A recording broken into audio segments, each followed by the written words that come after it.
एक गांव में एक मोहनलाल नाम का एक किसान अपनी पत्नी और दो लड़कों के साथ रहता था।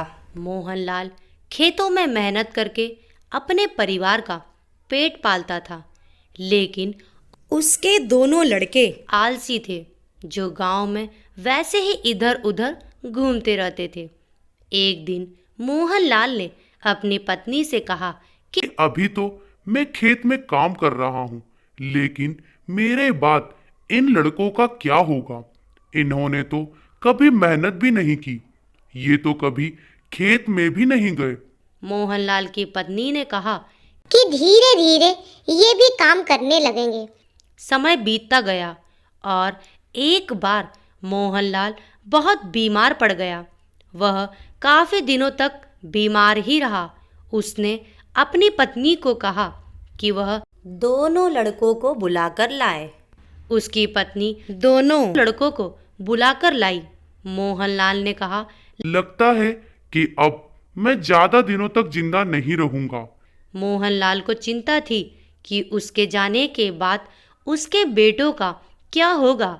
इसीलिए उसने कहा, बेटो, मैंने अपने जीवन में जो भी कुछ कमाया है, वह खजाना अपने खेतों के नीचे दबा रखा है। मेरे बाद तुम उसमें से खजाना निकालकर आपस में बांट लेना। यह बात सुनकर चारों लड़के खुश हो गए। कुछ समय बाद मोहनलाल की मृत्यु हो गई। मोहनलाल की मृत्यु के कुछ दिनों बाद उसके लड़के खेत में दबा खजाना निकालने गए। उन्होंने सुबह से लेकर शाम तक सारा खेत खोद दिया, लेकिन उनको कोई भी खजाना नजर नहीं आया। लड़के घर आकर अपनी माँ से बोले, माँ, पिताजी ने हमसे झूठ बोला था। उस खेत में हमें कोई खजाना नहीं मिला।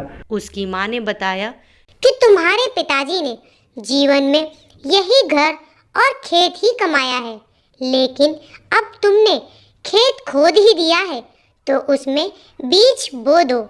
इसके बाद लड़कों ने बीज बोए और माँ के कहे अनुसार उसमें पानी देते गए।